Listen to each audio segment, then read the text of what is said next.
குருகுலம் கல்வி நிகழ்ச்சியில் இணைந்துள்ள மாணவர்களுக்கு வணக்கம். இன்றைய வகுப்பில் வணிகக் கல்வி தரம் 12 தொடர்பாடல் என்ற பாட அலகில் தொடர்பாடல் தொடர்பான ஆவணங்களை பார்க்க உள்ளோம். இதுவரை நாங்கள் தொடர்பாடல் என்பது என்ன, தொடர்பாடலில் காணப்படுகின்ற முக்கிய அம்சங்கள் என்ன, தொடர்பாடல் இடம்பெறுகின்ற முறைகள் எவை, நிறுவனத்துக்குள்ள தொடர்பாடல் எவ்வாறு இடம்பெறுகின்றது, தொடர்பாடலில் பயன்படுத்தப்படுகின்ற சாதனங்கள் அல்லது கருவிகள் எவை, தொடர்பாடலின் ஒவ்வொரு வகையினது அனுகூலங்கள் பிரதிகூலங்கள் போன்ற விடயங்களை பார்த்துள்ளோம். அதேபோல ஒவ்வொரு தொடர்பாடல் முறையிலும் பயன்படுத்தப்படுகின்ற சாதனங்கள் ஒவ்வொன்றது விளக்கங்களை நாங்கள் பார்க்கும்போது இந்த தொடர்பாடல் தொடர்பான ஒரு பூர்ண அறிவை பெற்றுக்கொள்ள முடியும். அந்த வகையில் தொடர்பாடலில் பயன்படுத்தப்படுகின்ற இலத்திரனியல் மற்றும் இலத்திரனியல் சாராத ஆவணங்கள் அல்லது ஊடகங்கள் அல்லது சாதனங்களை பார்த்து கொண்டிருக்கின்றோம். அவற்றின் நன்மைகள் தீமைகள், அது இயக்குவதற்கு பயன்படுத்தப்படுகின்ற கருவிகள் அல்லது தேவையான உபகரணங்கள் எவை என்பவற்றை நாங்கள் பார்த்து கொண்டிருக்கின்றோம்.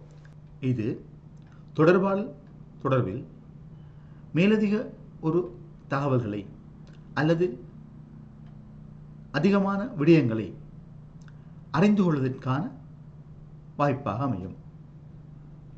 அந்த வகையில் தொடர்பாடலில் பயன்படுத்தப்பட்ட சில சாதனங்களில் இப்பொழுது நாங்கள் பார்ப்பது கடிதம்.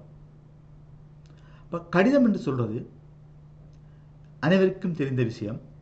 நாங்கள் எழுத்துருவில் தயாரித்து அதை மூடி இன்னொரு நபருக்கு அனுப்பி வைக்கின்றோம்.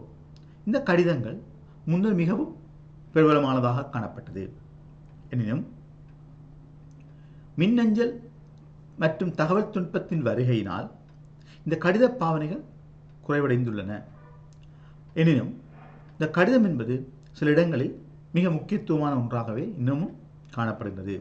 நிறுவனங்களை பொறுத்தவரை இந்த கடிதமானது அவசியமான ஒரு ஆவணமாக கருதப்படுகிறது.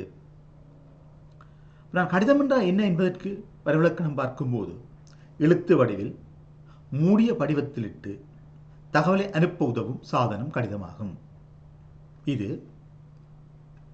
தனிநபர்களும் வணிகங்களும் தொடர்பாடலுக்கு பயன்படுத்தும் பிரதான தொடர்பாடல் முறையாக உள்ளது.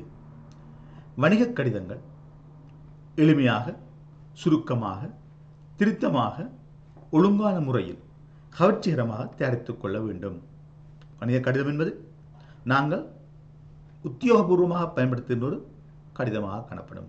உறவுமுறை கடிதங்களில் நாங்கள் இதையும் பயன்படுத்தலாம். ஆனால் வணிக கடிதம் என்று சொல்லும் பொழுது அதற்கு சில நியதிகள் காணப்படும். அந்த நியதிகளை பயன்படுத்தித்தான் நாம் வணிக கடிதங்களை அனுப்புதல் வேண்டும்.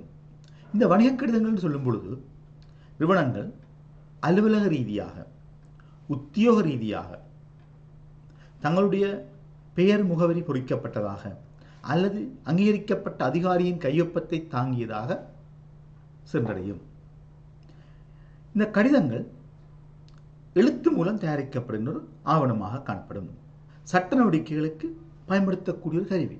இந்த கடிதங்களை வைத்துக் கொண்டுதான் நிறுவனங்களில் அனைத்து நடவடிக்கைகளும் மேற்கொள்ளப்படுகின்றன. நாங்கள் பார்ப்போமானால் ஒரு நிறுவனத்துக்கு வேலையில் ஊழியர் சேர்ந்ததும் அவருக்கு நியமன கடிதம் வழங்கப்படும். அந்த நியமன கடிதத்தில் அவர் சம்பந்தமான விடயங்கள் எல்லாம் குறிப்பிடப்பட்டிருக்கும். பிறகு நிறுவனத்தில் ஏதாவது ஒவ்வொரு நடவடிக்கைகள், பதவி உயர்வுகள் அல்லது பதவி விலக்கல்கள் அல்லது வேறு ஏதாவது சட்ட நடவடிக்கைகளின் போது கூட கடிதங்கள் வழங்கப்படும். ஒரு வேலைக்கு உரிய முறை சமாளிக்கவில்லையாயின் அவருக்கு நிறுவனத்தினால கடிதம் அனுப்பப்படும். இப்படி பல்வேறுபட்ட இடங்களில் நிறுவனங்களில் கடிதங்கள் பயன்படுத்தப்படுகின்றன. ஒவ்வொரு கடிதமும் முக்கியத்துவமானதாக இருக்கும். ஆனால் உறவுமுறை கடிதத்தை விட அலுவலக கடிதங்களில் அல்லது உத்தியோகபூர்வ கடிதங்கள் எளிமையாகவும் சுருக்கமாகவும் திருத்தமானதாகவும் ஒழுங்குமுறை அந்த கடிதங்களை தயாரிப்பதற்கொண்டு முறை காணப்படுகிறது. அந்த முறைக்கமைய கவர்ச்சிகரமாக தயாரித்து வழங்கப்பட வேண்டும். இதுதான் கடிதமாக காணப்பட போன்றது. நாங்கள் இலங்கையில் தபால் நிறுவனத்தினூடாக அஞ்சல் திணைக்களத்தினூடாக இந்த கடிதங்களை அனுப்புகின்றோம். கடிதங்கள் குறித்த நபருக்கு முகவரிட்டும் அனுப்பப்படலாம், தனியாகவும் அனுப்பப்படும், விரைவு தபால் என்றும் அனுப்பப்படுகின்றன. இந்த கடிதங்கள் நிறுவனத்துக்கு மிக முக்கியமானதாக காணப்படும். அந்த வகையில் ஒரு கடிதத்தில் வியாபார கடிதம் அல்ல அலுவலக கடிதத்தில் உள்ளடங்குகின்ற விடயங்கள். வியாபார கடிதம் என்றால் நிறுவனத்தில் அலுவலக ரீதியாக வழங்கப்படுகின்ற கடிதம். இது உறவுமுறை கடிதம் அல்ல. உறவுமுறைன்றது நாங்கள் எங்களுடைய சொந்தக்காரர்கள், உறவினர்கள், நண்பர்களுக்கு அனுப்புகின்ற கடிதம் உறவுமுறை கடிதம். அலுவலக ரீதியாக அனுப்பப்பட்ட கடிதம் வியாபார கடிதம் அல்லது அலுவலக கடிதமாக காணப்படும். வியாபார கடிதம் என்பது அலுவலக ரீதியாக அனுப்பப்படுகின்ற கடிதத்தை குறிக்கும். நான் கடிதம் அனுப்பும்போது, அலுவலகங்கள் கடிதம் அனுப்பும்போது ஒரு நிறுவனம் தன்னுடைய நிறுவனத்தின் பெயர், அதன் முகவரி என்பவற்றை உள்ளடக்கியதாக ஒரு கடித தலைப்பு காணப்படும். அந்த கடித தலைப்பில் தான் தன்னுடைய விடயங்களை வழங்கும். அதில் அந்த கடிதத்தின் தொடர் இலக்கம் காணப்படும். நிறுவனத்தின் தொடர்பு கொள்ள வேண்டிய முகவரியோ அல்லது அதற்கான நபற்ற விடயங்கள் காணப்படும். கடிதம் எப்போ தயாரிக்கப்பட்டது, இன்னத்துக்காக தயாரிக்கப்படும் விடய தலைப்பு, கடிதத்தில் போடப்பட்டிருக்கும் விடய தலைப்பு இருக்கும். மற்றும் யாருக்கு அனுப்பப்படுகின்றது, யார் அனுப்புகின்றார், என்ன விடயம் உள்ளடங்கி இருக்கு. அடுத்தது அந்த கடிதத்தை தயாரித்தவர் யார் என்ற விவரங்கள் உள்ளடக்கப்பட்டிருக்கும். வியாபாரத்தின் பெயர் விலாசம் கொண்ட ஒரு கடித தலைப்பு காணப்படும். வணிகத்தின் பெயரையும் முகவரியையும் உள்ளடக்கிய கடித தலைப்பு ஒன்று இருக்கும். அதில் ஒரு இலக்கம் இருக்கும், தொடர் இலக்கம். அது யார் தொடர்பு கொள்ள வேண்டுமோ தொடர்பு கொள்ள வேண்டிய முகவரி அல்லது தொலைபேசி இலக்கம்.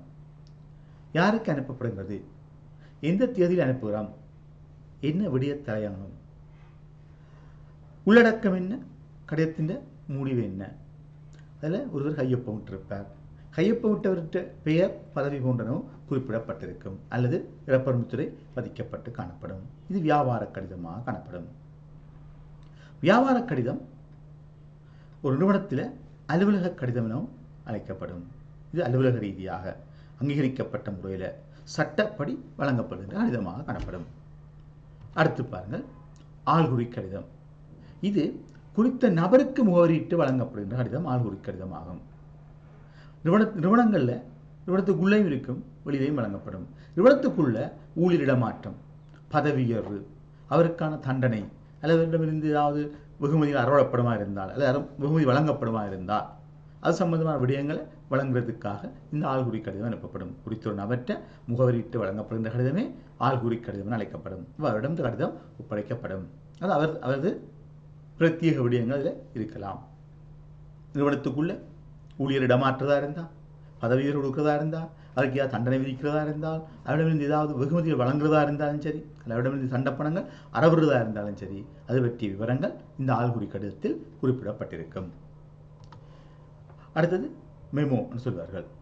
இது கடிதம் போலன்றி உடனடியாகவே அந்த நிறுவனத்தின் உயரதிகாரியால் தயாரிக்கப்பட்டு குறித்த நபருக்கு வழங்கப்படுகின்ற எழுத்து மூலமான ஒரு கட்டளையாக காணப்படும். எழுத்து மூலமான ஒரு கட்டளையாக திறந்த ஒரு கட்டளை. இது யார் வழங்குவது? உயர் அதிகாரி தனக்கு கீழுள்ளவருக்கு வழங்குகின்ற ஒரு ஆவணம். நிறுவனத்தின் அதிகாரிகளினால் குறிப்பிட்ட தரப்பினருக்கு தெரியப்படுத்த வேண்டிய சுருக்கமான தகவலை வழங்கும் ஒரு எழுத்து மூல ஆவணமே மெமோ ஆகும். இது சாதாரணமாக ஒரு அலுவலகத்தில் கடிதம் மாதிரி ஒரு கடித தலைப்பு மாதிரி வைத்திருப்பார்கள். அதில் எழுதி கொடுப்பார்கள். இதில் திகதி, தகவல் அனுப்புவர் பெயர், பதவி, பெறுபவரின் பெயர், அவற்றை பதவி போன்ற விவரங்கள் சுருக்கமாக உள்ளடக்கப்பட்டு காணப்படும். இது மெமோ என்று சொல்வார்கள். அது சாதாரணமாக நிறுவனங்களில் ஊழியர்களுக்கு இந்த மெமோ வழங்கப்படுகின்றது.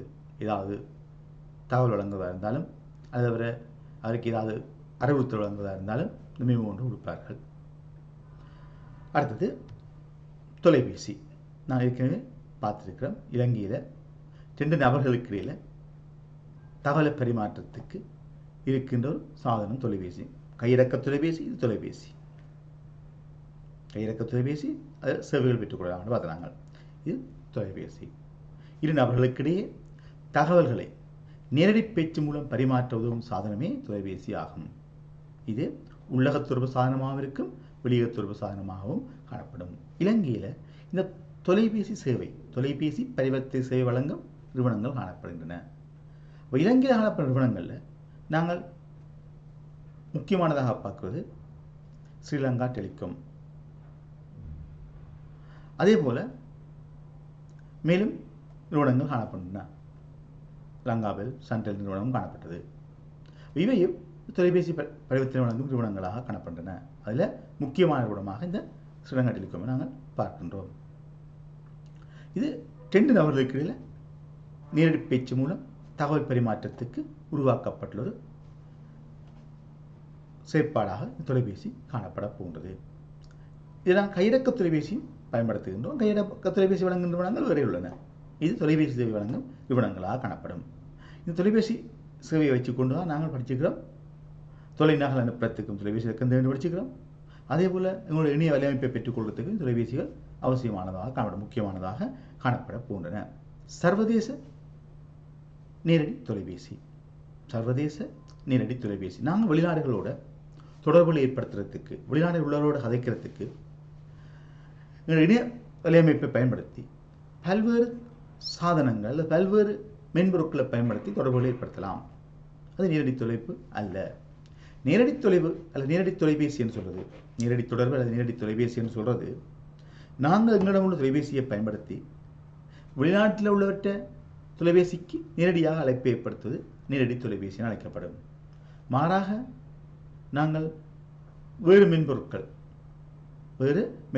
ஊடாக இணையதளத்தை பயன்படுத்தி தொலைபேசி அழைப்பை பெற்றுக்கொள்ளலாம். முந்தைய நெட் ஃபோன் எல்லாம் பயன்படுத்துவார்கள்.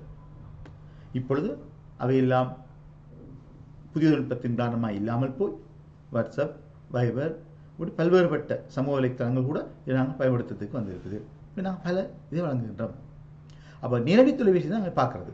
தொலைபேசி மூலம் ஒரு நாட்டிலிருந்து இன்னொரு நாட்டிற்கு குறித்த இலக்கத்தை அழுத்தி நேரடியாக ஏற்படுத்தும் முறை, நேரடியாக தொடர்பை ஏற்படுத்துகின்ற முறைதான் சர்வதேச தொலைபேசி என அழைக்கப்படும். வெளிநாட்டில் இருக்கிறவருக்கு நாங்களே நேரடியாக தொடர்பை ஏற்படுத்தி கைப்போமாக இருந்தால் அது நேரடி தொலைபேசி என அழைக்கப்படும். 2 நாடுகளுக்கு இருக்கிறவர்கள் தங்களுக்கு இடையில் தகவலை பரிமாற்றத்துக்கு உதவுகின்ற முறையாக இந்த நேரடி தொலைபேசி காணப்படுகின்றது. அடுத்து தொலை மாநாடு. இது பெரும்பாலும் கையடக்க தொலைபேசியில் கூடுதலாக பயன்படுத்துவார்கள். ஒரே நேரத்தில் பல்வேறு நபர்கள் தொடர்பு ஏற்படுத்துவது. தொலைபேசி ஊடாக தொடர்பு கொள்வதன் மூலம் ஒரே நேரத்தில் பலருடன் தொடர்பு கொள்வதற்கு வசதி அளிக்கும் ஒரு முறையே தொலை மாநாடு, டெலிகான்ஃபரன்ஸ் சொல்வார்கள். அப்போ சொல்வார்கள், ஒரு நபர் பல்வேறு நபர்களோட ஒரே நேரத்தில் தொடர்பு ஏற்படுத்துறதுக்கு நாங்கள் குழுக்களை உருவாக்கி, பல்வேறு குழுக்களை உருவாக்கி அந்த குழுக்களூடாகவும் நாங்கள் தொடர்பை ஏற்படுத்துகின்றோம். அதே போல தொலைபேசியிலையும் இது முன்னர் பயன்படுத்தப்பட்ட வசதியாக காணப்படுகிறது.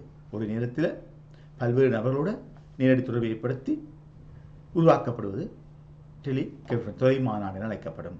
இந்த தொலை மாநாடும் அதே மாதிரித்தான், ஆனால் நேரடி தொலைபேசியாக காணப்படும். இப்பொழுது மென்பொருட்களை பயன்படுத்தி நாங்கள் இதே வசதியை பெற்றுக்கொள்ளக்கூடியதாக காணப்படுகின்றது. அடுத்து நாங்கள் பார்ப்போமானால் வானொலி தொலைபேசி. வானொலி தொலைபேசி, இந்த வானொலி தொலைபேசின்றது சாதாரணமாக நாங்கள் பயன்படுத்துவதில்லை. நாங்கள் ஒரு விசேட அனுமதியை பெற்று எங்களுடைய உள்ள ஒரு குழுக்களுக்கு இந்த வானொலி தொலைபேசியை பயன்படுத்தலாம். இது ஒரு கம்பியில்லா வானொலி அலை. கம்பியில்லா வானொலி அலையை பயன்படுத்தி ஒரு நிறுவனத்தின் ஊழியர்களுக்கு இடையில், நபர்களுக்கு இடையில் தகவல் பரிமாற்றத்துக்கு பயன்படுத்தப்படுகின்ற ஒரு சாதனமாக காணப்படும். பார்ப்போமானால் கம்பியில்லா வானொலி அலை மூலம் தகவலை பரிமாற்றும் ஒரு வகை தொலைபேசி வானொலி தொலைபேசி ஆகும். இவை பொதுவாக படையினர், போலீசார், சுங்க அதிகாரிகள், வாடகை வாகனம் சேவை ஆற்றுவோர் இதை பயன்படுத்துகின்றார்கள். இதற்கு விசேடமாக அனுமதி ஒன்று பெற்றுக்கொள்ள வேண்டும். நாங்கள் சும்மா பயன்படுத்த முடியாது. நிறுவனமாக இருந்தால் நான் பார்த்து வீதிகள் திருத்தும் போது ஒரு 2 பக்கங்களிலிருந்து 2 நபர்கள் இருப்பார்கள். இங்கே இருக்கிறவர் தகவலை வழங்க, அங்கே இருக்கிறவர் அதுக்கான அனுமதியை வழங்குவார். இந்த 2 பேரும் பயன்படுத்திக் கொள்வார்கள். போக்குவரத்து போலீசார், அதேபோல் சுங்க அதிகாரிகள், இவர்களெல்லாம் இந்த வானொலி தொலைபேசியை பயன்படுத்தி வருகின்றார்கள். இது வானொலி தொலைபேசி, ரேடியோ ஃபோன் என்று சொல்வார்கள். அடுத்து நாங்கள் பார்ப்போமானால் தொலைபேசி விவரக்கொத்து மஞ்சள் பக்கமும், தொலைபேசி விவரக்கொத்தும் மஞ்சள் பக்கமும் yellow pages என்று சொல்வார்கள். இலங்கை தொலைபேசி உபயோகிப்பவர்களின் பெயர், முகவரி, தொலைபேசி இலக்கம் போன்றவற்றை ஒழுங்கான முறையில் பிரசுரித்து வெளியிடப்படும் தொலைபேசி விவரக்கொத்து. அதாவது இலங்கையில் தொலைபேசி, கையடக்க தொலைபேசி அல்ல, தொலைபேசியை பயன்படுத்துகிறவர்களின் பெயர், தொலைபேசி இலக்கம் போன்றவற்றை, பெயர், முகவரி, தொலைபேசி இலக்கம் போன்றவற்றை உள்ளடக்கியதாக ஒரு புத்தகமாக அச்சிட்டு வெளியிடப்படுகின்ற ஒரு ஆவணம் தான் இந்த தொலைபேசி விவரக்கொத்து. இதில் நாங்கள் முக்கியமான தொலைபேசி இலக்கங்களை பெற்றுக்கொள்ளக்கூடியதாக காணப்படும். இது தொலைபேசி இலக்கங்கள் மட்டும்தான் இருக்குதான்னா இல்லை, அது சில பக்கங்கள் இருக்குது. அதில் விளம்பரங்கள், நிறுவனத்தின் விளம்பரங்கள் போடப்பட்டிருக்கும். அதுதான் இந்த மஞ்சள் பக்கங்கள் சொல்வார்கள். இந்த தொலைபேசி விவரக்கொத்தை பொதுவான நடைமுறையில் yellow pages சொல்வார்கள், மஞ்சள் பக்கங்கள் சொல்றது. அதில் நிறுவனங்களுடைய விளம்பரங்களை பிரசுரித்து அதனூடாக நிறுவனங்கள் பணத்தை பெற்றுக்கொள்ளும். அதனூடாக நிறுவனங்கள் தமக்கு தேவையான விளம்பர கட்டணத்தை பெற்று கொள்வார்கள். இது தொலைபேசி பயன்படுத்துவர்களுக்கு வழங்கப்படும் ஒரு ஆவணமாக காணப்படும். அப்போ தொலைபேசி விவரக்கொத்து என்பது இலங்கையில் தொலைபேசி உபயோகிக்கின்றவர்களின் பெயர், முகவரி, தொலைபேசி இலக்கம் என்பவற்றை ஒழுங்குமுறையாக உள்ளடக்கி தயாரிக்கப்பட்டு வெளியிடப்படுகின்ற ஒரு விவரக்கொத்தே தொலைபேசி விவரக்கொத்து ஆவணமே தொலைபேசி விவரக்கொத்து என அழைக்கப்படும். அடுத்தது, இதில் உள்ள மஞ்சள் தாள்களில் வணிக நிறுவனங்களின் விவரங்கள் வெளியிடப்பட்டிருக்கும். இவற்றை மஞ்சள் பக்கங்கள் என்பர். இவ்விளம்பரத்துக்காக வணிக நிறுவனங்கள் கட்டணம் செலுத்த வேண்டும். இப்போ சில விவரக்கொத்துக்களை CD மூலம் அச்சிட்டு வெளியிட்டார்களாம். முந்தைய நாங்கள் புத்தகங்களை வாரதை சில இப்போ CDயாக அச்சிட்டு வெளியிடுறார்களாம். அவர்கள் விரும்பிய மென்பொருட்களை, விரும்பிய தொலைபேசி சாதனங்களை பயன்படுத்தி பெற்றுக்கொள்ளக்கூடியதாக இருக்கும். இல்லைன்னா புத்தகமாக இருக்கிற புத்தகத்திலிருந்தும் பார்த்துக்கொள்ளக்கூடியதாக காணப்படும். இதைத்தான் சொல்வார்கள் மஞ்சள் பக்கங்கள் அழைக்கப்படும். தொலைபேசி விவரக்கொத்தில் காணப்படுகின்ற விளம்பரங்கள் உள்ளடக்கிய பகுதியைத்தான் நாங்கள் மஞ்சள் பக்கம் சொல்லுவாங்க. பேரே yellow pages என்று போட்டிருக்கும். இது சாதாரண பெரும்பாலும் சில வீடுகளில் இருக்கும், நிறுவனங்களில் இவை காணப்படும். அடுத்து நாங்கள் பார்ப்போமானால், நாங்கள் கட்டணம் செலுத்தி பயன்படுத்துகின்ற தொலைபேசி, பே ஃபோன் சொல்லுவோம். அப்போ நாங்கள் காசை கொடுத்தா எங்களுக்கு ஒரு அட்டை வழங்கப்படும். முன்னர் நாங்கள் பார்த்திருக்கின்றோம், நாங்கள் பணத்தை, அதாவது நாணய குட்டிகளை போட்டு தொடர்பை ஏற்படுத்தலாம். அவ்வாறு இல்லையாயின் அதற்கான அட்டைகள் வழங்கப்படும். அந்த அட்டைகளை பயன்படுத்தி நாங்கள் தொலைபேசி சேவையை பெற்றுக்கொள்ளலாம். இது இப்பொழுது குறைவு, முன் அதிகமாக காணப்பட்டது. இது வெளிநாடுகளில் அதிகளவில் பயன்படுத்தப்படுவதாக குறிப்பிடப்படுகிறது. முன்கூட்டியே பணத்தை செலுத்தி கொலை செய்யப்பட்ட அட்டையை பயன்படுத்தி தொலைபேசியை தொடர்பு கொள்ளும் வகையில் பொது இடங்களில் தொலைபேசி கூடுகள் வைக்கப்பட்டுள்ள தொலைபேசியே, பொது இடங்களில் தொலைபேசி கூடுகளில் வைக்கப்பட்டுள்ள தொலைபேசி தானாம் இந்த பே ஃபோனாக காணப்பட போன்றது. நாங்கள் இதுக்குரிய பணத்தை முதலில் செலுத்தி போட்டு அட்டையை பெற்றுக்கொள்ள வேண்டியதான். தொலைபேசி வைத்திருக்க வேண்டிய தேவையில்லை. இது ஒவ்வொரு தொலைபேசி கூடுகளில் இந்த தொலைபேசி இருக்கும். நாங்கள் அந்த கார்டை உட்செலுத்தி இலக்கத்தை அடைத்து கதைக்க முடியும். நாங்கள் எங்களை தொடர்பாடல் முடிந்ததும் நிறுவனம் அந்த தனக்குரிய கட்டணத்தை அறவிட்டு கொண்டு அந்த நீங்கள் பயன்படுத்திய அட்டையில் ஒரு அடையாளத்தை போட்டு உங்களுக்கு தரும். மேலும் பணம் இருந்தால் நாங்கள் அதை பயன்படுத்த முடியும், மீண்டும் பயன்படுத்த முடியும்.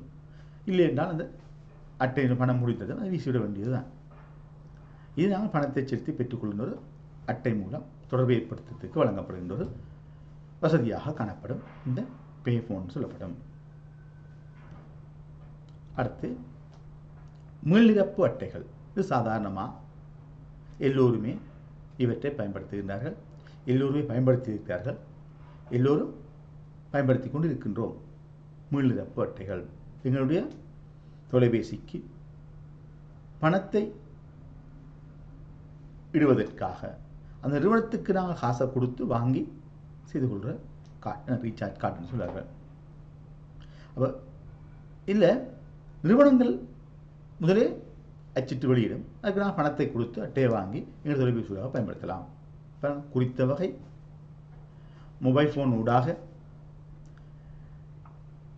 தொலைபேசியில் தொடர்புகளை மேற்கொள்வதற்காக முன்கூட்டியே அச்சேவை வழங்கும் நிறுவனத்துக்கு பணத்தை வழங்கி அந்த பணத்தை வைப்பு செய்வதற்கு உதவுகின்ற இலத்திரன் அட்டையே மீள்நிரப்பு அட்டையாகும். இது ஒரு வகை முட்கொடுப்பனவு அட்டை எனப்படும். நான் பணத்தை முதலே கொடுக்குறோம், அந்த கார்டை வாங்குகிறோம், எங்களுடைய தொலைபேசியில் அதை நாங்கள் மீள்நிரப்புகின்றோம். அப்புறம் நாங்கள் தொலைபேசியோடு தொடர்பு கொள்கிறோம். நாங்கள் தொடர்பு கொண்டதும் எங்களுடைய கணக்கில் உள்ள பணம் குறைவடைந்து வரும். இப்போ நாங்கள் மீண்டும் மீண்டும் பணத்தை செலுத்தி பெற்றுக்கொள்ளக்கூடிய அட்டை அப்படின்னால மீள்நிரப்பு அட்டை என அழைக்கப்படுகின்றது. இது நாங்கள் இப்போ நிறைய ஒவ்வொரு நிறுவனங்களும் தங்களோட நிறுவனங்களோட பெயரை உள்ளடக்கியதாக வெவ்வேறான பெயர்களில் இந்த மீள்நிரப்பு அட்டைகளை வழங்குகின்றன. அந்த நிறுவனங்களுக்கு ஏற்ற அட்டையை வாங்கி நாங்கள் பயன்படுத்துகின்றோம். இது மீள்நிரப்பு அட்டை என காணப்படும். மீள்நிரப்பு அட்டையாக இவை காணப்படும். இதிலையும் நாங்கள் பணத்தை அந்த நிறுவனத்துக்கு செலுத்தியும் எங்களோட ஃபோனுக்கு இப்போ ரீலோட் போட்டுக்கொள்கிறோம். இந்த கார்டு பயன்படுத்தினாலும் ரீலோட் போட்டுக்கொள்ள முடியும். மீள்நிரப்புதல் அதுக்கு வழங்கப்படும் அட்டை மீள்நிரப்பு அட்டையாக காணப்படும். அடுத்தது கையடக்க தொலைபேசியில் பெற்றுக்கொள்ளக்கூடிய வசதிகள். நான் ஏற்கனவே கையடக்க தொலைபேசியை பார்த்துருக்கிறோம். இப்போ உங்களுக்கு தெரியும் இந்த கையடக்க தொலைபேசியில் நாங்கள் பெற்றுக்கொள்ளக்கூடிய மேலதிக வசதிகள்.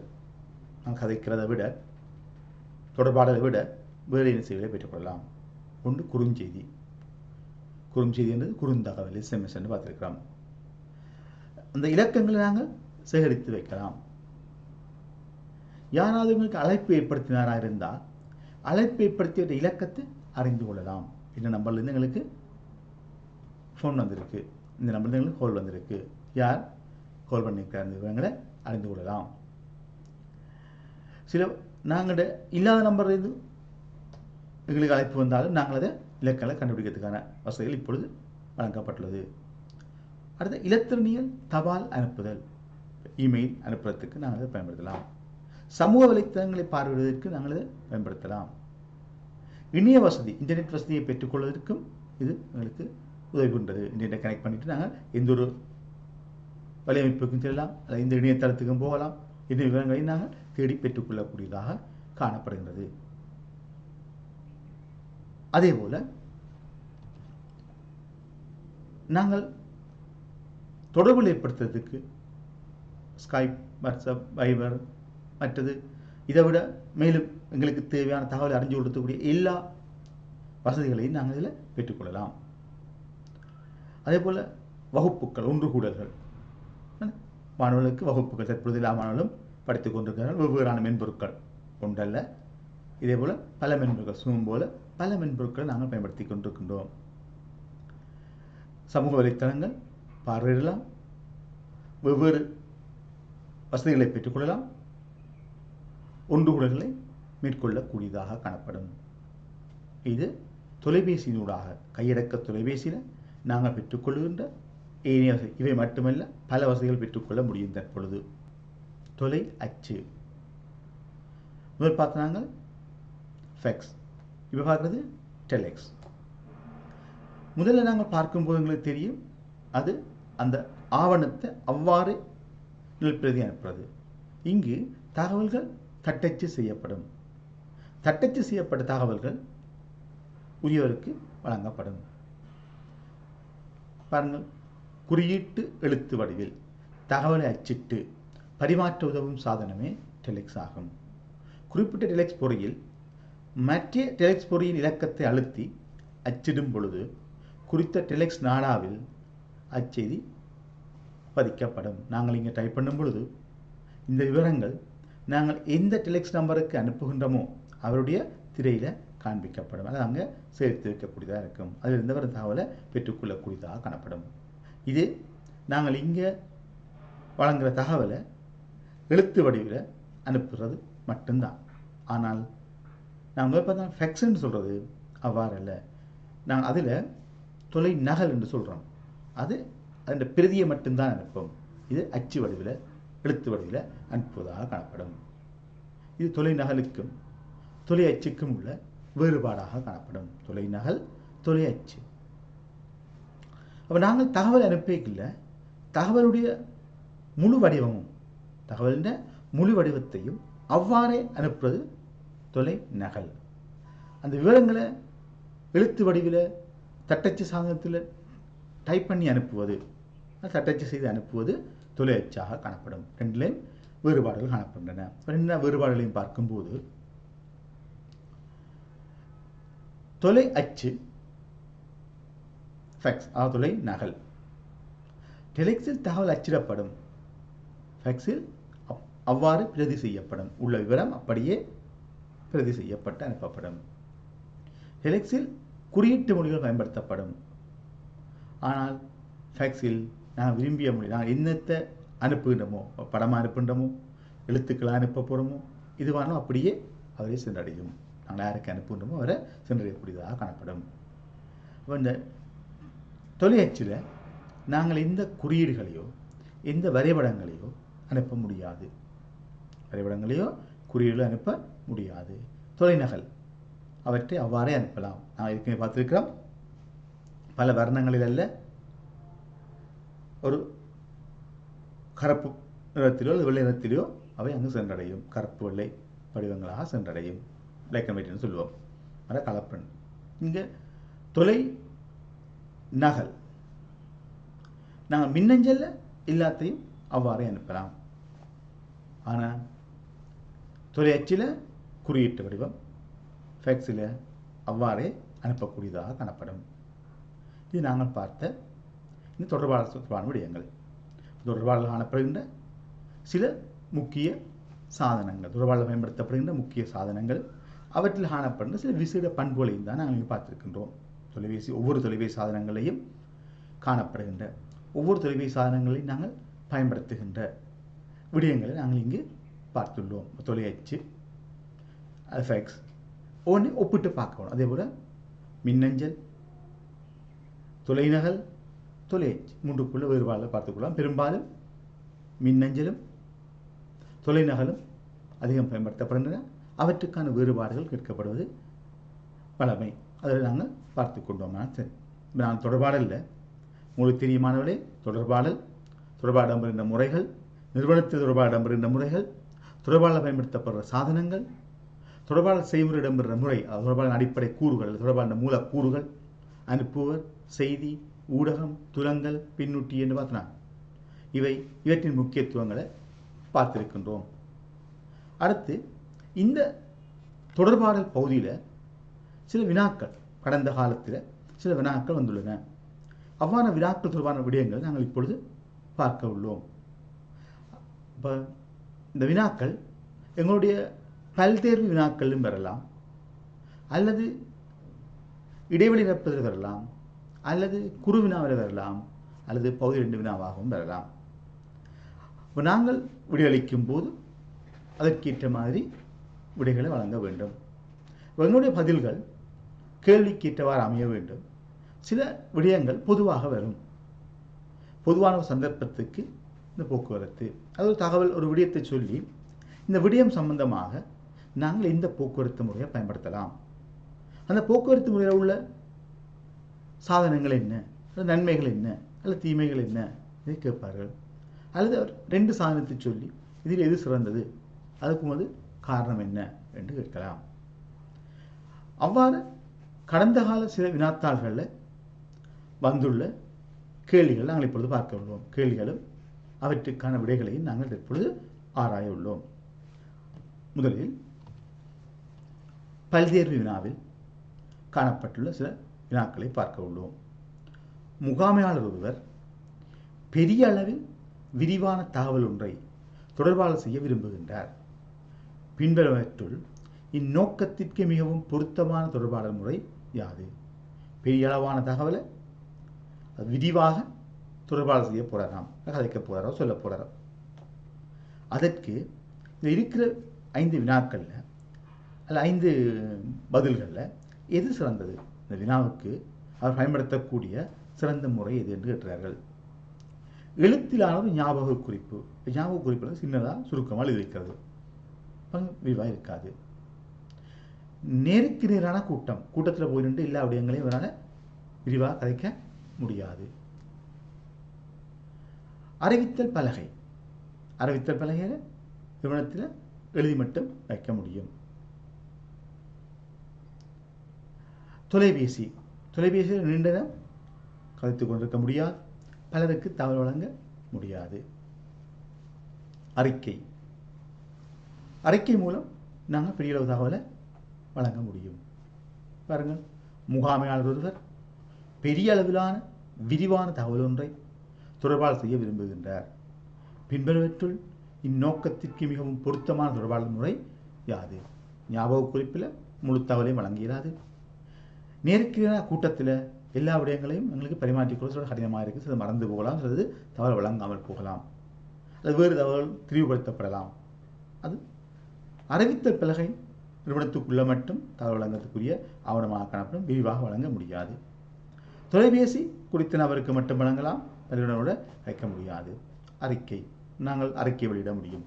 அறிக்கை வெளியிடும்போது எவ்வளவு வேணுமென்றாலும் எங்களுடைய விவரங்கள் விளக்கங்கள் அனைத்தையும் குறிப்பிட்டு அறிக்கையாக நாங்கள் இவற்றை வழங்க முடியும். இந்த வினாவுக்கான நாங்கள் சரியான விடையாக பார்க்கும்போது அறிக்கை காணப்படுகின்றது. ஏன்? பெரிய அளவான தகவல், நிறுவனத்தில் பெரிய விஷயங்கள், நிறைய விடயங்களை மற்றவர்கள் தெரியப்படுத்த வேண்டும், அதுக்கு இருக்கிறதுக்குள்ள சிறந்த முறை அறிக்கையாக காணப்படும்.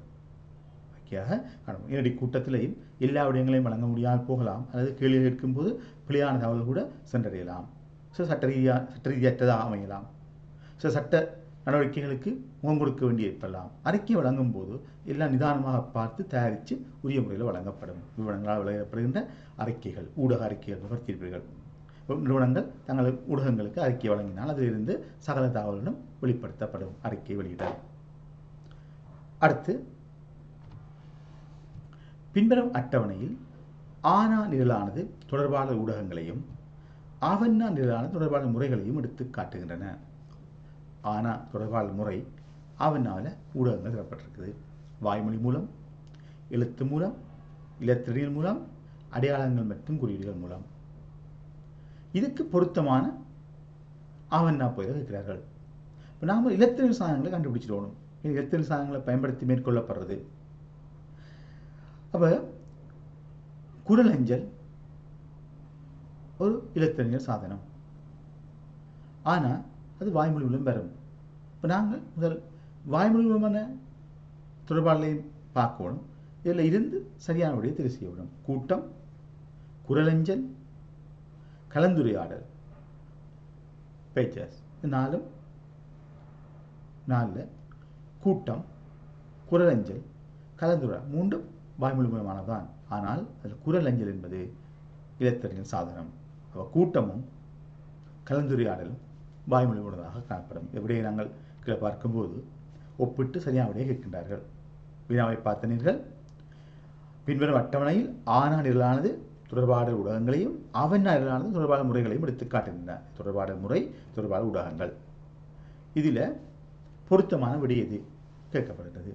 அப்போ ஆனா வாய்மொழி மூலமான தொடர்பாடலுக்கு நாங்கள் பார்ப்போமானால் கூட்டம், அதே போல கலந்துரையாடல், 2, 7 வரப்போன்றது. 2, 7 ஏக்கு சரியான விடை 1, 3. அடுத்து பார்ப்போமானால் எழுத்து வடிவிலானது கடிதம் முதலாவது எழுத்து வடிவிலானது, ஞாபக குறிப்பு 5வது. இதிலேயும் 1, 3 சரியானதாக காணப்படும். அடுத்து இலத்தின் மூலமானது குரலஞ்சல், இலத்திலானது குரல் அஞ்சல், இலத்தின் தொடர்பாடல். இப்போ இந்த இடத்துல விரைவில் எங்களுக்கு முதலாவது விட சரியாகும், 3வது விட பிழையாகின்றது. ஏனெனில் போக்குவரத்து வெளிச்சம், போக்குவரத்து வெளிச்சம் நாங்கள் சமைச்சு என்று பார்த்திருக்கிறோம். அப்போ இந்த இடத்துல இது மாறுபட போன்றது. அடுத்து பார்ப்போமானால்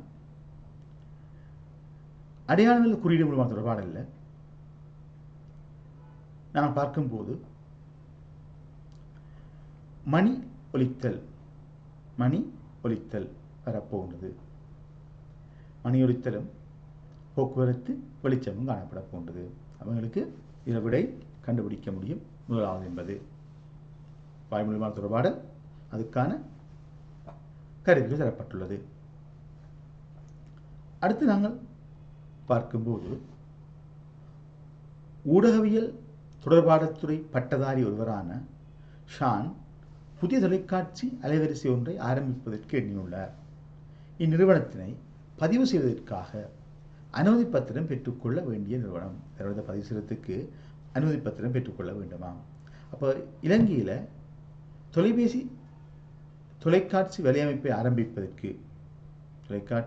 வலையமைப்பை அலைவரிசை ஆரம்பிப்பதற்கு நாங்கள் அனுமதி பெற்றுக்கொள்ள வேண்டிய இடம். இலங்கையில் ஸ்ரீலங்கா டெலிகாம் நாங்கள் தொலைபேசி நிறுவனம், ரூபாயினி கூட்டுத்தாபனம் திரைப்படங்கள் வெளியிடப்படுகின்றது. அதேபோல தபால் தந்தி எண்ம உட்கட்டமைப்பு வசதிகள் அமைச்சு தபால் சம்பந்தமானது. கம்பெனி பதிவாளர்களும் பதிவு செய்வதற்கு இங்கே எங்களுக்கு இந்த கண்டுபிடிக்கக்கூடியபடியாக இருக்கிறது இலங்கை தொலைத்தொடர்பு ஆணைக்குழு. இதுதான் நாங்கள் அனுமதியை பெற்றுக்கொள்ள வேண்டும். இலங்கையில் தொலைத்தொடர்பு ஆணைக்குழு மூலம்தான் தொலைக்காட்சி அலைவரிசைகளை ஆரம்பிப்பதற்கான அனுமதி பெற்றுக்கொள்ளப்பட வேண்டும். அடுத்து ஒழுங்கமையா தொடர்பாடு என்பது. அடுத்ததுனா ஒழுங்கமையா தொடர்பாடு என்பது, அதாவது ஒழுங்குமுறை இல்லாத, ஒழுங்குமுறையானது என்பது அங்கீகரிக்கப்பட்ட நபரால் வழங்கப்படுகிற தொடர்பாடல். ஒழுங்கமையா தொடர்பாடல் என்பது அங்கீகரிக்கப்படாத முறையில், உத்தியோகபூர்வமற்ற முறையில் பரிமாற்றப்படுகிற தொடர்பாடல் ஒழுங்கமையா தொடர்பாடல். கேட்கப்பட்டது ஒழுங்கமையா தொடர்பாடல் என்பது இது ஒழுங்குமுறையாக செல்வதல்ல. ஒழுங்குமுறை என்பது அங்கீகரிக்கப்பட்ட முறையில் உயர் அதிகாரியிலிருந்து கீழ்மட்ட ஊழியர்களுக்கு அல்லது கீழ்மட்ட ஊழியரிலிருந்து உயர் அதிகாரிக்கு ஏற்றுக்கொள்ளப்பட்ட முறையில் தகவல் பரிமாற்றப்பட்டால் அது ஒழுங்கமைந்த தொடர்பாடல். அவங்க கேட்டது ஒழுங்கமையா தொடர்பாடல் இதுவாக இருக்கின்றது.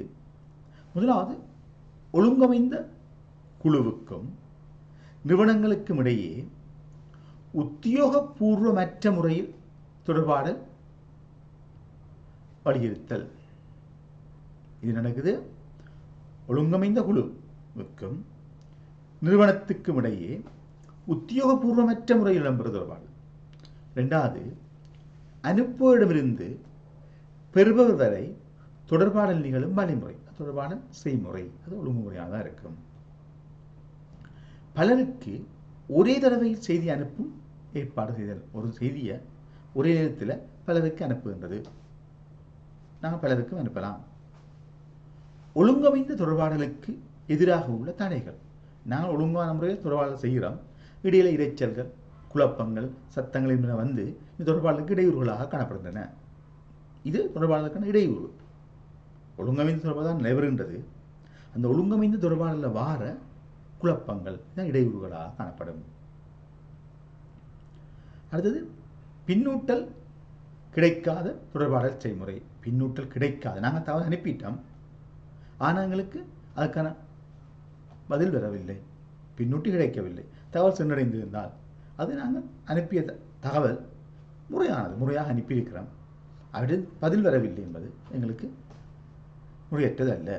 அப்போ இங்கே வந்ததில் பார்க்கும்போது ஒழுங்கமைந்த குழுவுக்கும் நிறுவனங்களுக்கும் இடையே உத்தியோகபூர்வமற்ற முறையில், உத்தியோகப்பற்றற்ற முறையில் தொடர்பாடல் நடைபெற்றிருப்பது. இது அங்கே ஏற்றுக்கொள்ளப்படவில்லை. நிறுவனம் பேச்சுவார்த்தை நடத்தி இருக்குது, ஒரு குழு இருக்குது, ஆனால் அது உத்தியோகபூர்வமானது இல்லையா, உத்தியோகபூர்வமற்றது. அது ஒழுங்கமையாத தொடர்பாடல். ஒழுங்கமையாது என்பது மறைமுகமாக இடம்பெறுகின்ற ஒரு தொடர்பாடல் முறை. அதாவது நிறுவனத்தின் விதிமுறைகளுக்கு ஏற்படாத வகையில் அல்லது அங்கீகாரம் வழங்கப்படாத நபர்களுக்கு இடையில் இடம்பெறுகிற தொடர்பாடல் ஒழுங்கமையாத தொடர்பாடலாக காணப்பட போகின்றன. இது காணப்பட்ட விடையாக காணப்படும். பாருங்கள், ஒழுங்கமையாத குழுவுக்கும் நிறுவனங்களுக்கும் இடையே இடம்பெறுகின்ற உத்தியோக பூர்வமற்ற முறையிலான ஒரு தொடர்பாடல் முறையாக காணப்பட போகின்றன. அடுத்த வினாமானவர்களே, பின்வருவற்றுள் இலத்திரனியல் தபாலை ஒரு பரந்தளவிலான இலத்திரனியல் தொடர்பாடல் முறையாக பயன்படுத்துவதில் காணப்படும் பிரதிகூலம் யாது? இலத்திரனியல் தபால் இமெயிலை பரந்தளவான இலத்திரனியல் தொடர்பாடல் முறையாக பயன்படுத்துவதில் காணப்படுகின்ற தீமை, பிரதிகூலம் என்ன என்று கேட்கப்பட்டிருக்கு. அப்போ மின்னஞ்சலில் காணப்படுகின்ற தீமை என்ன? முதலாக சொல்றார், அதிகம் விரைவானது அல்ல. இது விரைவானது இல்லையா?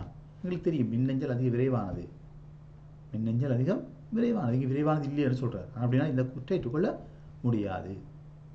ரெண்டாவது, தனிமை என்ற உணர்வை உருவாக்குதல்.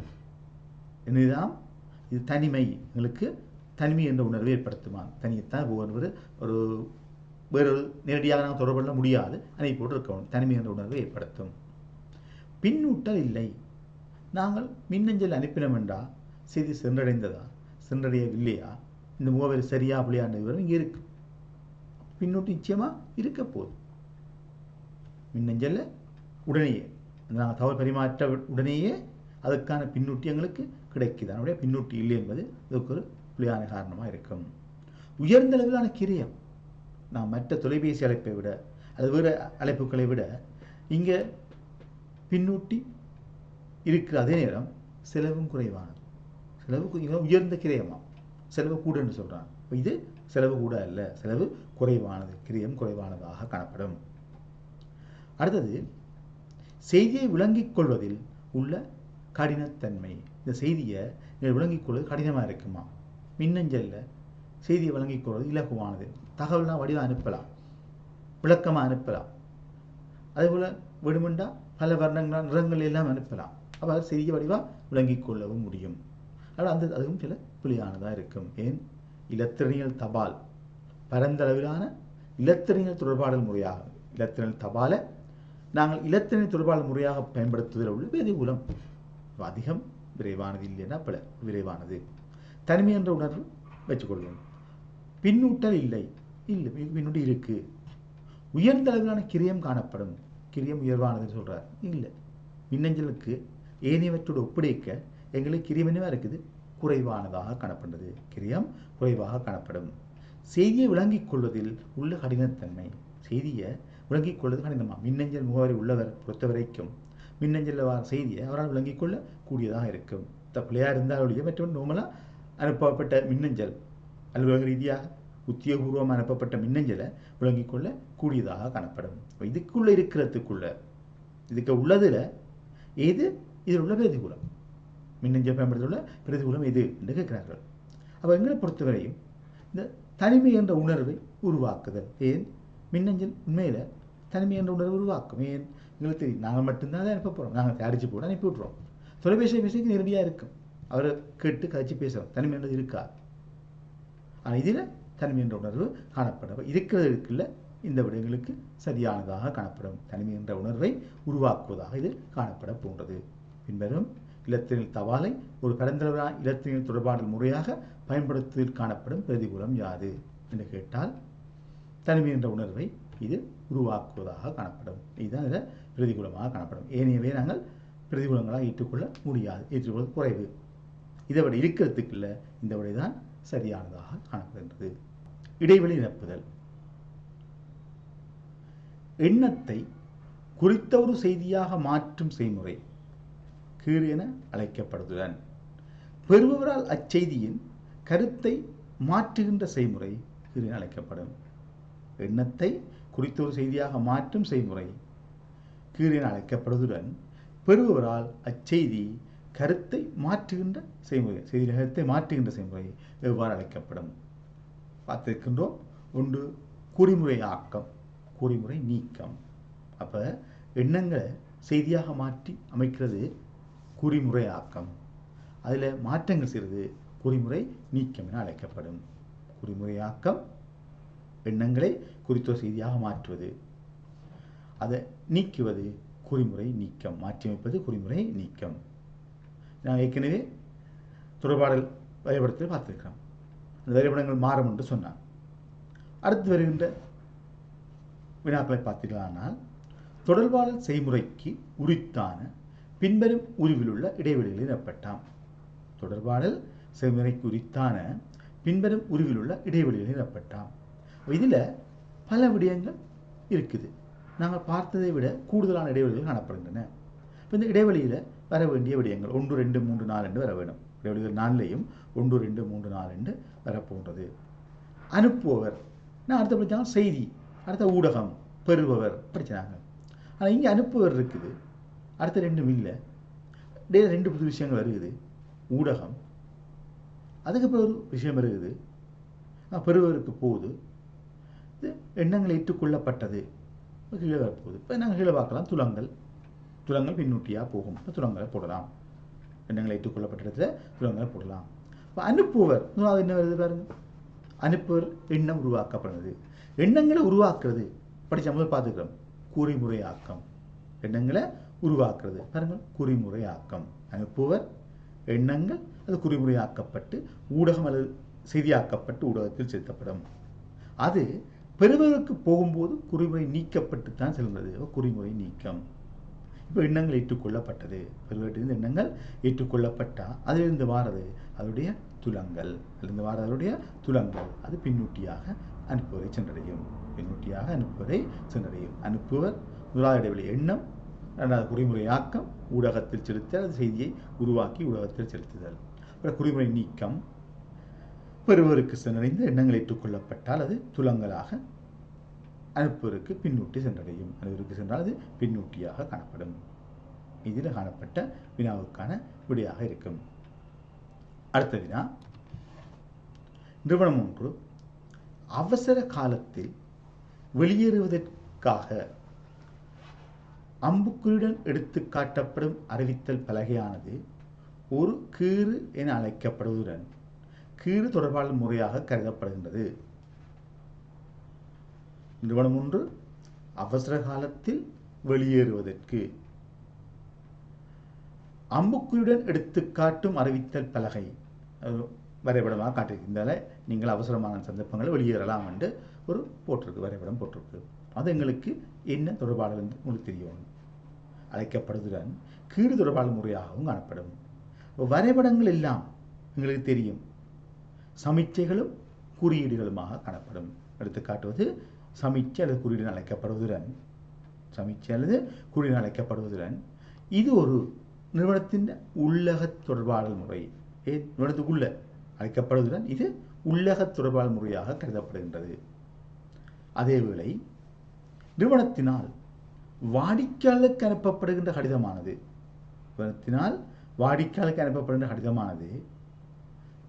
கீறு என அழைக்கப்படுவதுடன் அது கீறு தொடர்பாடல் முறையாக கருதப்படும். நிறுவனத்தில் அது என்ன தொடர்பாடல் முறையாக நிறுவனம் ஒன்று சொல்லிட்டாங்க. நிறுவனம் ஒன்று நிறுவனத்துக்குள்ள இடம்பெறும் தொடர்பாக பார்க்கணும்.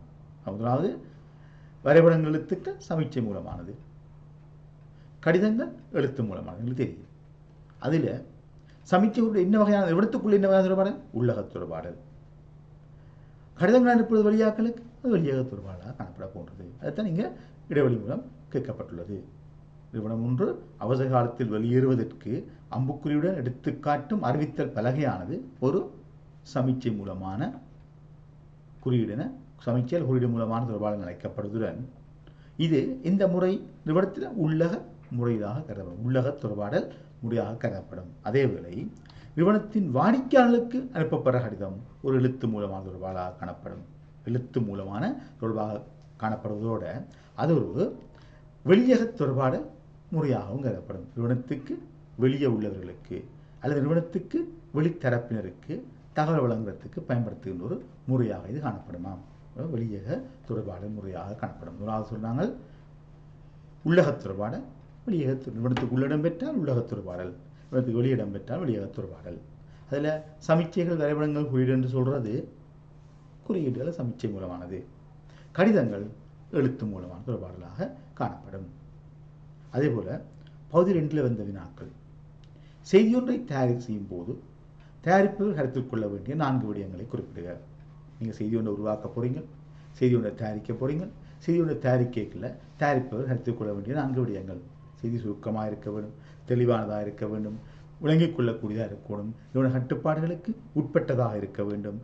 இதை பொறுத்த வரைக்கும் செய்தி எங்களுக்கு மற்றவர் விளங்கிக் கொள்ளக்கூடியதாக இருக்கணும், உள்வாங்குவது எங்களுக்கு கேட்டு விளங்கிக் கொள்ளக்கூடியதாக இருத்தல் வேண்டும். இதில் எங்களுக்கு ஒரு 4 காரணங்கள் குறிப்பிட வேண்டும். செய்தியை தயார் செய்யும் போது தயாரிப்பு கருத்துக்குள்ளும் 4 விடயங்களை குறிப்பிட்டாம். ஒன்று, செய்தியின் தன்மை முழுமையானதாக இருக்க வேண்டும். செய்தியின் தன்மை முழுமையானதாக இருத்தல் வேண்டும். திருத்தமானது செம்மையானதாக இருத்தல் வேண்டும். நிறுவனத்தின் நிதி வரிமுறைகள், நிறுவனத்தின் நெறிமுறைகள் அல்லது விதிமுறைகளுக்கு உட்பட்டதாக இருக்க வேண்டும். அந்த செய்தி யார் சென்றடைகின்றதோ, யார் உள்வாங்குகின்றாரோ அவர் அதை விளங்கிக் கொள்ளக்கூடியதாக இருத்தல் வேண்டும். சுருக்கமான தன்மை, தகவல் பெரியவர்கள் இருக்கக்கூடாது, அது விளங்கிக் கொள்ளக்கூடியவையில் சுருக்கமான தன்மையை கொண்டிருத்தல் வேண்டும். அடுத்து உறுதியானதாக இருக்க வேண்டும். நிறுவனம் வழங்குகின்ற தகவல் அது இந்த தகவல் உண்மையானது அது உறுதியானது என்று எங்களுக்கு தெளிவுபடுத்தக்கூடியதாக இருக்க வேண்டும். பாருங்க, செய்தி ஒன்றை தயாரிக்கும் போது தயாரிப்பவர் எடுத்துக்கொள்ள வேண்டிய 4 விடயங்கள் கேட்கிறார். ஏதாவது 4: முழுமையானது, செம்மையானது, நெறிமுறைக்குட்பட்டது, சுருக்கமானது, உறுதியானது, விளங்கிக்கொள்ள கூடியது, செலவு குறைவானது, நாட்டின் சட்டத்திட்டங்களுக்கு உட்பட்டது. இது நாங்கள் செய்தி தயாரிக்க கருத்தில் கொள்ள வேண்டிய 4 காரணங்கள் கேட்கப்பட்டுள்ளது. ஏதாவது 4 காரணங்கள் இதனால் போதுமானது. செய்தி ஒன்று தயாரிக்கும் போது நாங்கள் கருத்தில் கொள்ள வேண்டிய 4 காரணங்கள் கேட்டுள்ளார். அவர் நாங்கள் கேட்க பார்த்துக்கிறோம். ஒரு செய்தி தொடர்பாடல், சிறந்த தொடர்பாடல், வினைத்திறனான தொடர்பாடலின் பண்புகள், அது தொடர்பாடல் எப்படி இருக்கணுன்றது. இங்கே சிறந்த செய்தி, ஒரு நல்ல செய்தி என்றால் அது எப்படி இருக்கணும். நீங்கள் செய்தியை தயாரிக்கல என்ன விடயங்களை கருத்தில் கொண்டு இதை தயாரிப்பீங்கள், என்ன விடயங்களை கருத்தில் கொண்டு தயாரிக்கப்படுவீர்கள். அப்போ முழுமையான தன்மை, திருத்தமான தன்மை, நெறிமுறைக்குட்பட்டிருக்க வேண்டும், விளங்கிக் கொள்ளக்கூடியதாக இருக்க வேண்டும், சுருக்கமானதாக இருக்கணும், உண்மையானதாக இருக்கணும், உறுதிப்படுத்தக்கூடியதாக இருக்கணும், நாட்டின் விதிமுறைகளுக்கு சட்டத்திட்டங்களுக்கு உட்பட்டதாக இருக்க வேண்டும். அடுத்ததுனா நேருக்கு நேரான வாய்மொழி மூல தொடர்பாடலினால் ஏற்படத்தக்க 4 பிரச்சனைகளை குறிப்பிடுக. நேருக்கு நேரான வாய்மொழி மூலமான தொடர்பாடலால் ஏற்படத்தக்க 4 பிரச்சனைகளை குறிப்பிடுக. இப்போ நேரடியாக நாங்கள் தகவலை பேசும்போது, கதைக்கும் போது நிச்சயமாக எங்களுடைய உணர்வுகள் மாற்றங்கள் ஏற்படலாம். பெறுவர் நிலையை பார்த்து நாங்கள் தகவல் வழங்குகிற மாற்றத்தை ஏற்படுத்தலாம். அல்லது சரியான மொழி பிரச்சனையாக அவருக்கு விளங்காமல் இருக்கலாம். அவற்றை மனோநிலை காரணமாக அவர் விளங்கிக் கொள்ளாமல் இருக்கலாம். இது வாய்மொழி மூலமான தொடர்பான பிரதிகூலங்கள் இருக்கப்படுகிறது. அந்த தகவலுக்கு சட்ட ரீதியாக உறுதிப்படுத்த இயலாது. ஏன், நாங்கள் தகவல் கொடுத்து நாங்கள் உறுதிப்படுத்துறதுக்கு அங்கே ஆதாரம் இல்லை, முன்னே ரெக்கார்ட் பண்ணி வைக்க வேண்டி வரும். ஆனால் வாய்மொழி மூலமாக சொல்லி வைக்கல, அது பெயரில் சாத்தியப்பட போகிறது இல்லை. ஆனால் எழுத்து மூலமாக கொடுத்திருந்தா அதுக்கு சட்ட ரீதியானது, எந்த மாற்றங்களையும் செய்ய இயலாது, உண்மையானது என்று பார்க்கலாம். ஆனால் இது வாய்மொழி மூலம் நேரடியாக காட்சிக்கொள்கிறார்களா, இதில் உள்ள பிரச்சனைகள், பல குறைபாடுகள் 4 கேட்கப்படுகிறது. நாங்கள் இந்த நேரடி தொடர்பாளர், வாய்மொழி மூலமான தொடர்பாளர் என்ற பிரதிகூலங்கள் பார்க்க வேண்டும். முதலாவது, தொடர்பாளருக்கான அத்தாட்சியின்மை. தொடர்பாளர் நடந்ததுக்கு ஆதாரம் இல்லை, கடிதம் கொடுத்திருந்தா அதுக்கு ஆதாரம் இருக்கும். மொழி அறிவு பிரச்சனை. இப்போ நாங்கள் ஒரு மொழியை சொல்கிறோம், அவருக்கு எங்களுடைய மொழி விளங்காமல் இருக்கலாம், அல்லது அவர் கேட்க முடியாமல் இருக்கலாம், இது ஒரு பிரச்சனையாக இருக்கலாம். அதனால மொழி அறிவு பிரச்சனை. நாங்கள் எந்தவித ஆயத்தமும் இல்லாமல் போய் பேச வைக்கிட்டோம் என்றால் நிச்சயமாக நிறைய பிழைகள் ஏற்படும், தவறுகள் ஏற்படும். தவறு மட்டுமில்லை, பிரச்சனைகள் கூட ஏற்படலாம். நாங்கள் கதைக்கும் போது முன்னாயத்தம் இல்லாமல் எடுத்த விலகாட்சி ஒன்றுபமாக இருந்தால் பிரச்சனைகள் ஏற்படலாம். அடுத்த வரணும், தோற்றத்தின் வெளிப்பாட்டினால் தகவலை சரியாக விளங்கிக் கொள்ள முடியாது போகலாம். தோற்றம் என்றது ஆளை பார்க்குறோம், அதுக்கு இப்போ நாங்கள் சொல்லிக்கல, அவர் விளங்காமல் இருக்கலாம், ஸோ நாங்கள் மாறியும் சொல்லலாம். அடுத்து, அங்க அசைவுகளினால் செய்தினை தவறாக புரிந்து கொள்ள நேரிடும். எங்களுடைய அங்க அசைவுகள் அல்லது தகவல் பரிமாற்றத்தில் ஏற்படுகின்ற வெளியீடு துலங்கல்கள் தகவலை பிழையாக புரிந்து கொள்வதற்கான சந்தர்ப்பமாக இருக்கும். சில கோபமாக காய்ச்சது, பேசி காய்ச்சது அப்படின்ற தகவல் மாற்றம் ஏற்படலாம். இதில் காணப்படுகின்ற பிரதிகூலங்களாக காணப்படும். அடுத்தது, உணர்வுகளை கட்டுப்படுத்த முடியாது இருக்கும். நேரடியாக நாங்கள் பேசும்போது சில ஏற்படுகின்ற உணர்வு ரீதியான பிரச்சனைகளை கட்டுப்படுத்த முடியாமல் இருக்கும். அதனால் வேறு வெளியீடுகள் கூட அல்ல பாதகமான விளைவுகளை கூட நிறுவனத்துக்கு ஏற்படுத்தக்கூடியதாக காணப்படும். இது நேருக்கு நேரான வாய்மொழி நேருக்கு நேரான வாய்மொழி மூலமான தொடர்பாடு, தொலைபேசி அல்ல, நேருக்கு நேரான வாய்மொழி மூலமான தொடர்பாடல் ஏற்படக்கூடிய 4 பிரச்சனைகளை குறிப்பிட சொல்லிக்கிறாங்க. அதுக்கு நான் நேரடியான விஷயங்களை வச்சுக்கொண்டு குறிப்பிட முடியும். இது வாய்மொழி மூலமான தொடர்பாடல் கண்ட பிரதிகூலங்களை கூட நாங்கள் குறிப்பிடலாம். இல்லை ஏதாவது 4 பிரச்சனைகள் வைக்கப்பட்டிருக்கு. தொடர்பாளருக்கு அத்தாட்சியின்மை, மொழி அறிவு பிரச்சனை ஏற்படலாம், பெறுவர் விளங்கிக் கொள்ள முடியாது இருக்கலாம், உணர்வுகளுக்கு மதிப்பளிக்க வேண்டிய உணர்வுகளால் செய்திகள் மாற்றமடையலாம், செய்திகள் தவறாக சென்றடையலாம், முன்னாயத்தங்கள் இல்லாமல் தொடர்பாளர் மேற்கொள்வது கடினமானதாக காணப்படும். இது வாய்மொழி தொடர்பாளர் காணப்படுகின்ற பிரதிகூலங்களாக காணப்படும். நாங்கள் இதுவரை தொடர்பாடல் என்றால் என்ன என்பதையும், தொடர்பாடல் காணப்படுகின்ற கூறுகளையும், அதில் காணப்படுகின்ற பகுதிகளையும் அவற்றுக்கு பயன்படுத்தப்படுற சாதனங்கள் தொடர்பாக பார்த்திருக்கின்றோம். அது தொடர்பாக வந்த ஒரு சில வினாக்கள், கடந்த கால பரீட்சை வினாத்தாட்கள் காணப்பட்ட சில வினாக்களும் அவற்றுக்கான விடைகளையும் இங்கு பார்த்துள்ளோம். இவை இந்த மாணவர்களுக்கான தொடர்பாளர் தொடர்பாக எழக்கூடிய சில சந்தேகங்களுக்கு விடையளிக்கக்கூடியதாக காணப்படும் என எதிர்பார்க்கின்றோம். நல்லது மாணவர்களே, இந்த வகுப்பு இத்துடன் நிறைவுக்கு வருகின்றது. இது உங்களுக்கு பயனுள்ளதாக அமைந்திருக்கும் என எதிர்பார்க்கின்றேன். நன்றி மாணவர்களே.